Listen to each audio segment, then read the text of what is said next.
Okay, yeah. So these are the 1990 chapter sprint problems, and we'll go over them.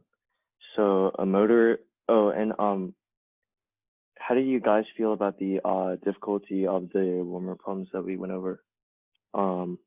Easy, hard, or good?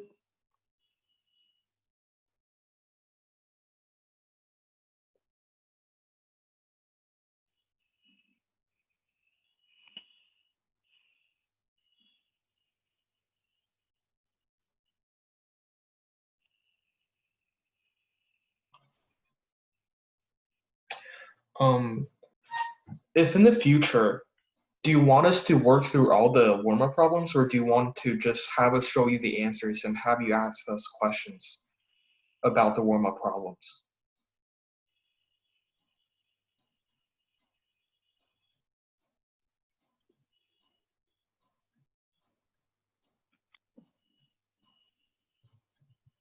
Okay, that's fine.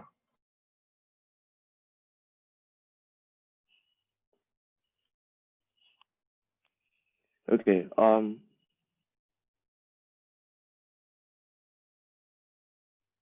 So do you guys I don't know, like the chapter sprint problems for 1990 look a little bit easy. Do you guys want to do that, or do you want to do like, I don't know, like state or national problems?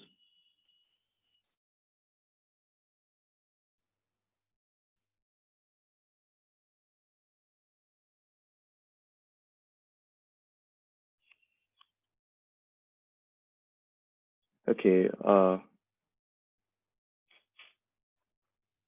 Let's just go over these problems for now. Okay. A motorist travels 402 miles in 6 hours. At that rate, how many hours will it take to travel 737 miles? So this is just a ratio again. You know, you set up a ratio of miles to hours, and you can find how many hours 737 miles is. I'm not gonna work that out because it should be pretty easy. And let me know if you don't know how to do that. Okay. What is the greatest common factor of 238 and 374? Okay, for this one, I guess what I would do is prime factorize both numbers and then combine all their common factors for the GCF. What do you think, Bill? Yes. So, well, yeah, you probably just have to prime factorize these unless you can see clearly for these type of problems, unless you can see clearly that those two share some common factor. If you can see that they share some common non-prime factor, or you can just straight up take those out, but then otherwise you just have to prime factorize them. Yeah, and prime factorizing them shouldn't be too bad. So, yeah. Do you wanna work that out, or? Yeah. Okay. Okay, I can kind of write. So when you prime, I can't really write. okay. It's very laggy. Oh, Okay, but so 238. yeah, 238, you can separate it into 2 and then divide 238 by 2. So That'd be 119. 119, yes. So for 119, if you can't see it from this, 119 is divisible by 7. So if you divide it by 7, that would be, if you know, that's 17. So 238 is 2 times 17. 2 times 7 times 17. And so now let's do 374.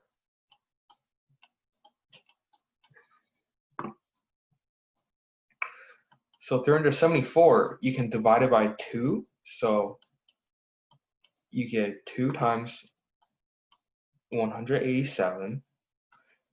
And if you look at 187, you can see that 187, it starts with a 1, ends with a 7, and 1 plus 7 equals 8. So we're basically doing a reverse of the 11th trick.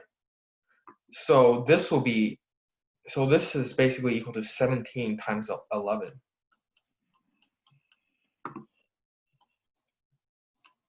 So we get 2 times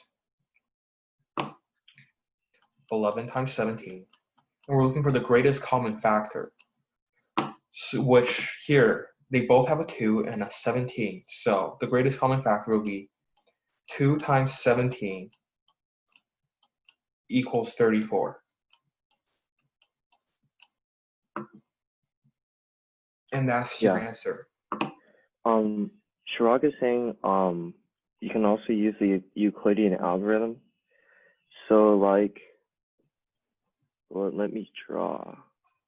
So like if you have like GCF, okay, so if you have like GCF of A and B, you can take the difference of the numbers and replace it with the larger number and still take the GCF, and it will be equal to the same thing. Like Also, you want to just demonstrate that? I'm having trouble writing, but I'll try. I don't know. So, oh man, if you have GCF of A minus B, or I'm so sorry, not A minus B, A comma B. Okay, don't care about that minus there. This is a B. If you have GCF of A comma B, okay, and let's say let's just okay, A or B can be larger, but I'm just going to say that A is going to be larger. Okay, then you can replace A with A minus B and take the GCF of that with B, and this will be equal to the GCF of A comma B. Okay, so it's like you're reducing your numbers every time, and then you can keep on reducing it until you find a pair of numbers that you like. It is very easy to recognize with the GCF. Like if you get A and B to equal the same number, then the GCF is just going to be that number. So yeah, I'm having trouble writing, so I'm not going to demonstrate it on the screen, but like how it would work is you have GCF of 238 and 374, right? And so you want to take the difference between those two numbers. So 374 minus 238, and that should be 136. And you can replace 136 with the larger number, which is 374. So the GCF of our original thing is going to be equal to the GCF of 238 comma 136. And then we can do the same thing again. So we'll take the difference of the two numbers, and that should give us 102. You can replace 102 with our bigger number, which would be 238. So then we have GCF of 102 and 136. And then we can take the difference again, which would be 34. And we can replace that with the larger number, which would be 136. So then we have GCF of 102, comma 34. And then we take the difference again, that should be 68. Replace that with a larger number, we'll have GCF of 68, comma 34. And then their difference is 34. So replace 68 with 34. So now we have GCF of 34, comma 34 is equal to the GCF of our original thing. and the GCF of 34, comma 34 is just going to be 34.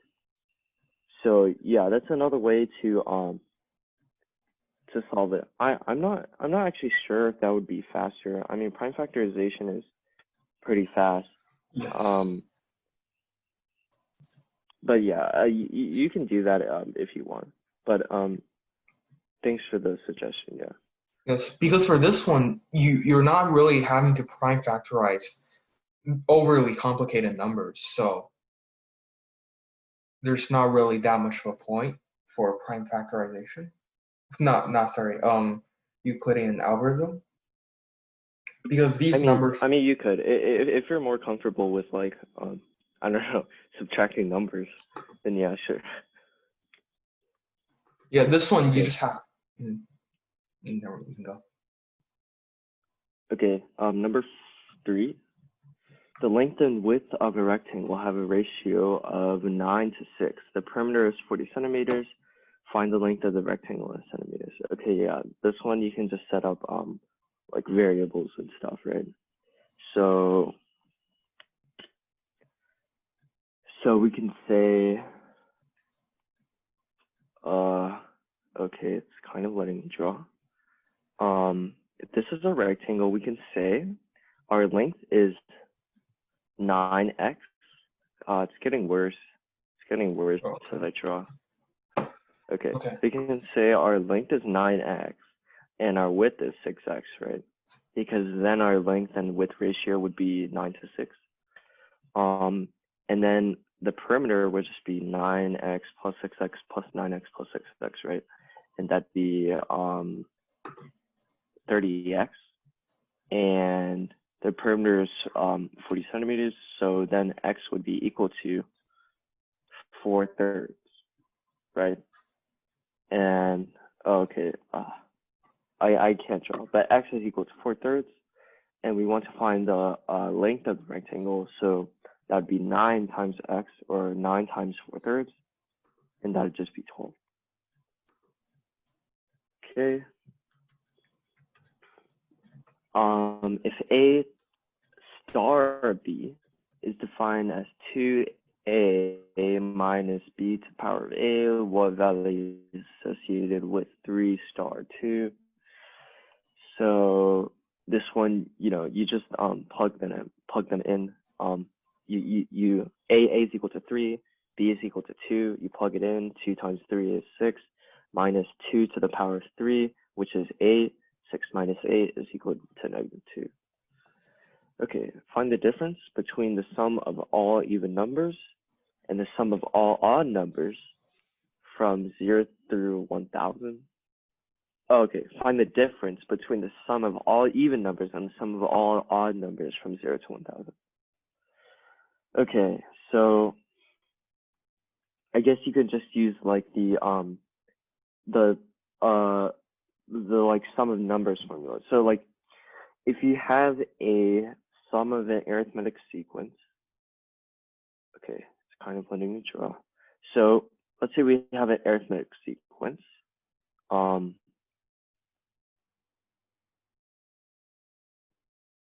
Okay, Bill, could you write it? Just write a1 plus a2 plus ...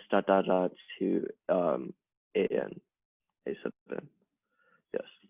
Okay. So if you have an arithmetic sequence, you can use formulas to solve that. So it would just be equal to the median of the sequence that you have times the number of numbers that you have, which would just be n in this case. And the median of an arithmetic sequence would also be equal to just the average of the first and last two numbers. So in our case, if we have sum of all the even numbers from 0 through 1,000, that would be, I mean, okay, sure, we'll include 0. So 0 plus 2 plus 4 plus ... plus to 1,000. So the median of our set would be the average of 1,000 is 0, which is 500. And we had to figure out how many numbers are in this set. Oh, and again, we can use this formula because we have an arithmetic sequence, which is a sequence that increases or decreases by constant value every number, right? So if you have the even numbers or the odd numbers, they are arithmetic sequences because you're increasing the numbers by 2 every time, right? Okay, so our median is 500, and we have to figure out the number of numbers that are in our sequence. And if we start counting from the 2, if we count the 2 as 1 and we count the 4 as 2, we can see that our count is just the number divided by 2, right? So in that counting, 1000 would be our 500th number, right? And then, but we also have to include 0. So 0 would add another 1, so that would be 501. So our median is 500. Our number of numbers is 501. To find the sum of that, we multiply them, which would be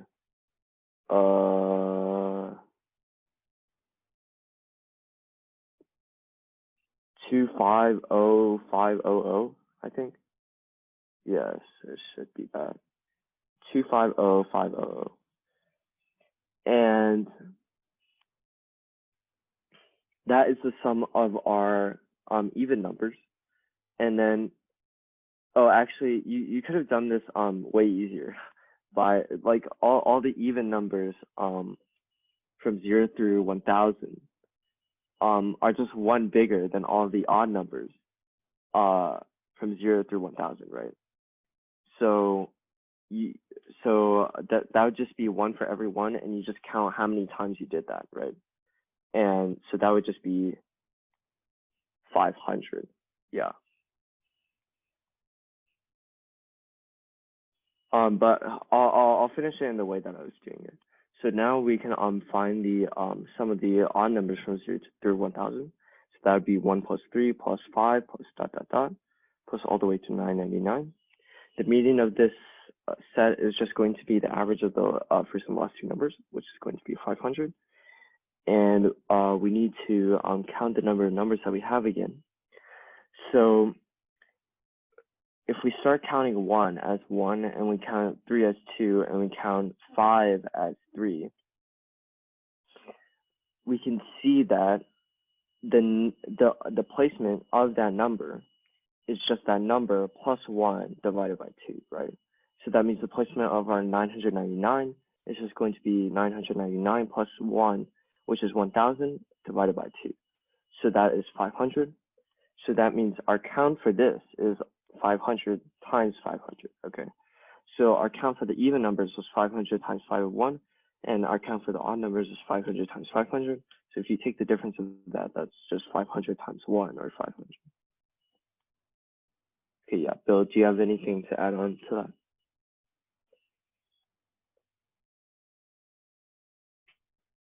Bill?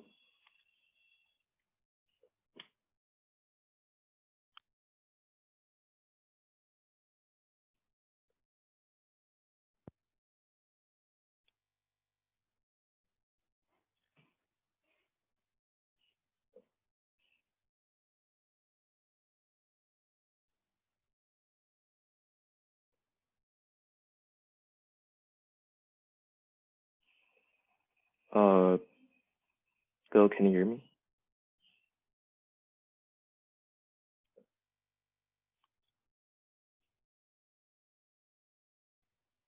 Okay, I think Bill is dead. Wait, can y'all hear him? Wait, I don't think I can hear Bill.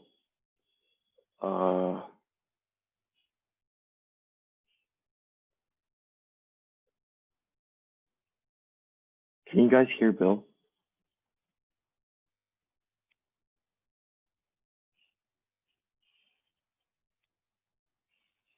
I see his mic thing moving like up and down, but I can't hear him. That's weird.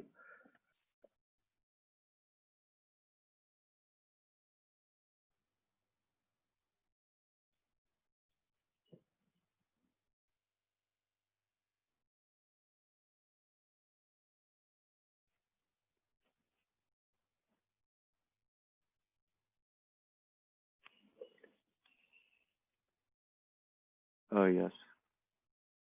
Okay, do you have anything to add on?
All right. Number 6.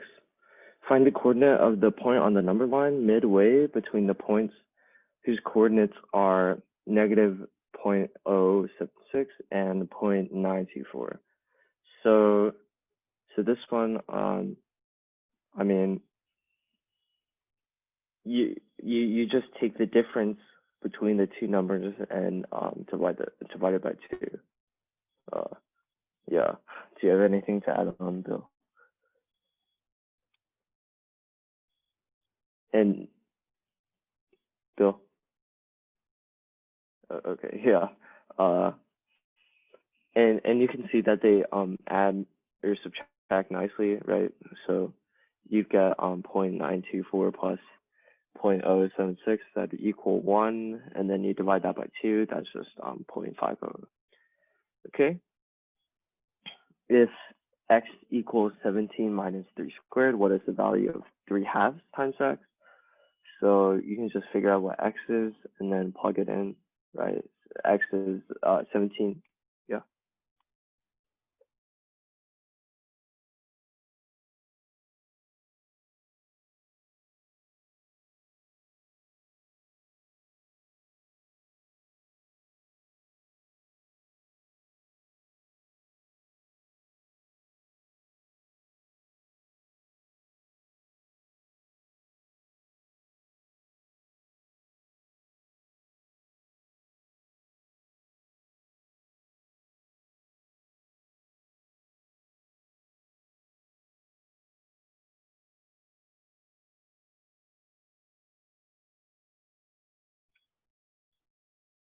For a, yeah. Yeah, I did that wrong. Yeah, for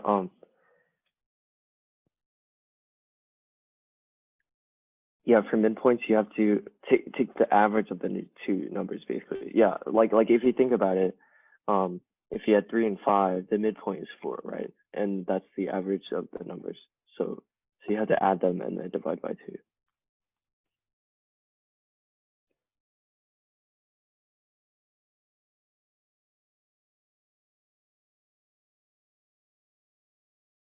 Yeah,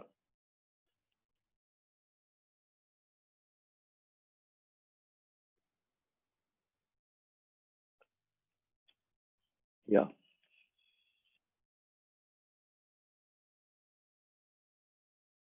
yeah. Okay, and 7 is pretty simple. 7x is 17 minus 9, so 8 over 2 is 4 times 3 is 12. Number 8, a family purchased a washer for $496 if they paid 25% down and agreed to pay the remainder in 12 equal payments. How much in dollars was each payment? Okay, that's also pretty easy. So the remainder would just be 75% of 496, right?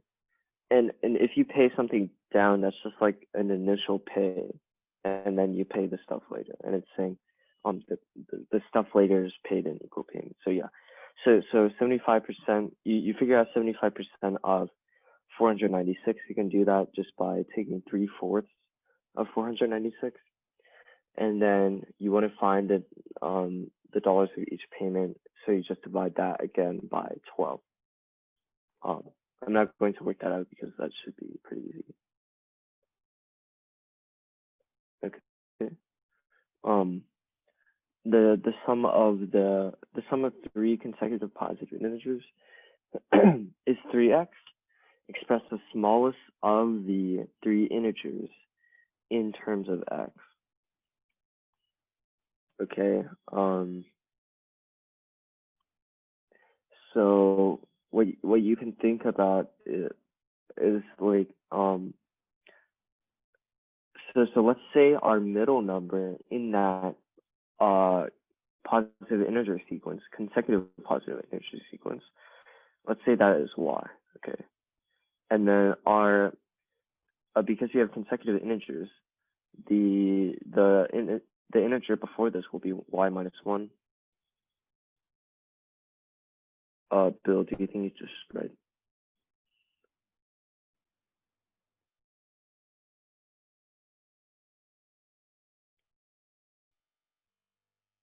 Bill? Okay, whatever. So yeah, okay, so our middle number is y, our first number is y minus 1, and our last number is y plus 1. And then so the sum of these is 3y, right? So, and it tells us that the sum of it is 3x, right? So we know that y is equal to x. So if we know that y is equal to x, our last number, or our first number, or our smallest number, actually, sorry, it's just going to be x minus 1. Yeah, I'm having trouble drawing, but yes, it is x minus 1. Okay. The results of a recent survey of subscribers to the local daily newspaper were summarized in the table above, showing the number of people who responded and the number of minutes per day they devote to reading the newspaper. What fractional part of the people surveyed spend 20 to 40 minutes per day reading the newspaper? Okay, so this one, I would just add up the responses for 20, 30, and 40, and divided by the total number of responses. So for 20, it would be 20 responses. For 30, it would be 50 responses. For 40, it would be 30 responses. And the total, you have to add 40 responses for a 10, 40 responses for 50, and 30 responses for 60. So if you work that out, you'll get the people that said 20 to 40 minutes is going to be 100, and the total amount of people is 210. So you just have to put that into a fraction. 100 over 210 will be 10 over 21.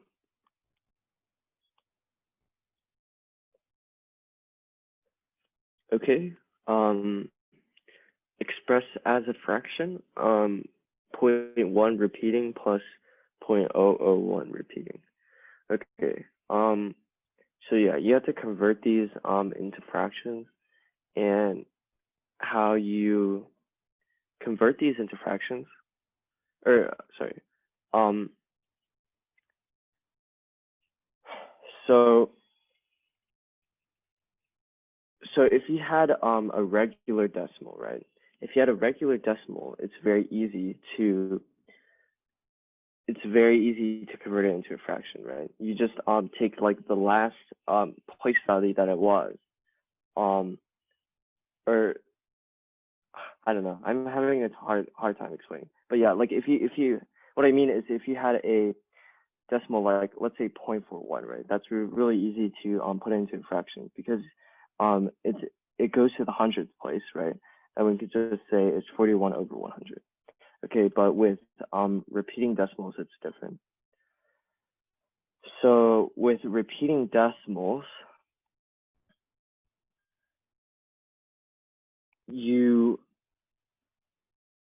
okay, how do I even explain this? So you look at the number of digits that are in the repeating part. Okay, so like for 0.1, that would be you just have one number in the repeating part, right? So that would be yeah, you just have one of them. Okay, and then so your fraction, you're gonna put the number of nines for each number that you have under the repeating part. Okay, so for 0.1 repeating, you just have one digit under the repeating part. So you put 19 in the denominator. Okay, and then you put the repeating part in the numerator, right, Bill? So 0.1 repeating would be 19. And 0.001, you have 3 digits repeating. So you're going to have 999 in the denominator. And you're going to put what you had on repeating in the numerator. So you're going to put 1 in the numerator. So your fraction is going to be 1 over 999. Okay, did that make sense? Yeah, so now that you have fractions, it's easy, you know, you just do 1/9 plus 1 over 999, multiply the first fraction by 111 on top and bottom, so that you get 111 over 999 plus 1 over 999 is 112 over 999. Okay, did that make sense?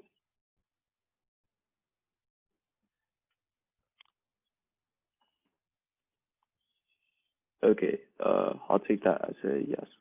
Okay, number 12. A worker gets a 25% increase in salary if the new salary is 18,750.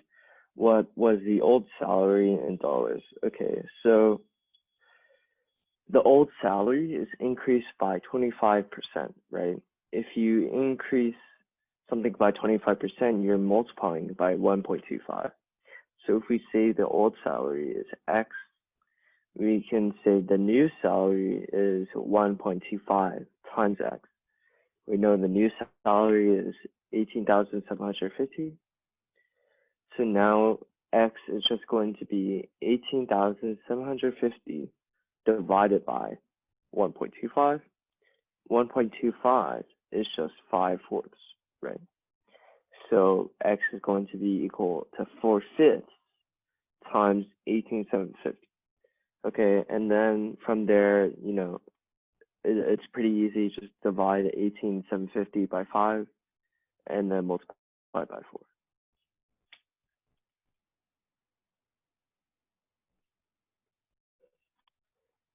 Okay, the arithmetic, number 13, the arithmetic mean of 8 numbers is 75. If the mean of 3 of these numbers is 60, find the mean of the remaining 5 numbers.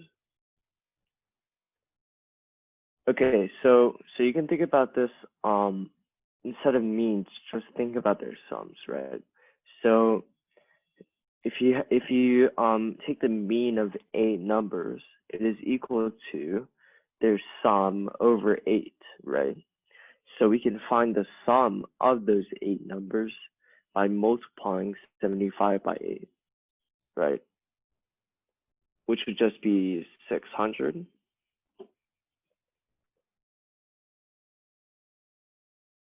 Yeah, it would be 600. Yeah, okay. So the sum of the 8 numbers is 600. The mean of 3 of these numbers is 60, right? So again, if you take the mean of 3 numbers, that is equal to their sum over 3, right? So we know the sum over 3 is 60, so that means the sum of that is 120. I'm stupid, 180. And then we want to find the mean of the remaining 5 numbers. Now we can find the sum of the remaining 5 numbers because we know the sum of all 8 numbers is 600 from before, and we know the other 3 numbers sum is 180 from before. So that means the last 5 numbers must be 600 minus 180, which would be 420. Okay. So if the sum of the remaining 5 numbers is 420, then the mean of that would just be 420 divided by 5, which is 84. Okay. What are coordinates of the point that is 2/3 of the way from 2, 4 to -1, 1? Okay, so if you think about the if you think about the median one again, if you wanted to find the middle of the 2 points, you would just add up their x values and their y values and divide it by 2, right? If you wanted 2/3 of the way from a point to a point, you're gonna do 2/3 times the second number plus 1/3 times the first number, right, Bill?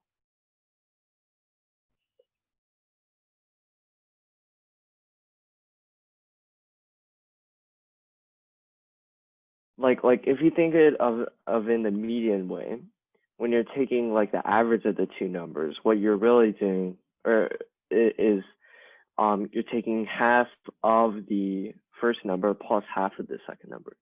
If you're going and the median is like halfway in between, right? If you're going 2/3 of the way, you're going to take 2/3 of the second number plus 1/3 of the first number. And you're doing 2/3 of the second number because you're going 2/3 of the way to the second number. So you're going to be closer to the second number. So it should be like weighted more essentially. So yeah, so if you work that out, you'll get 2/3 minus 2/3, which is 0, and then 4/3 plus 2/3, which is 4/3 plus 2/3 is 2. So then you have 0, 2. Do you have a different way to do it, Bill?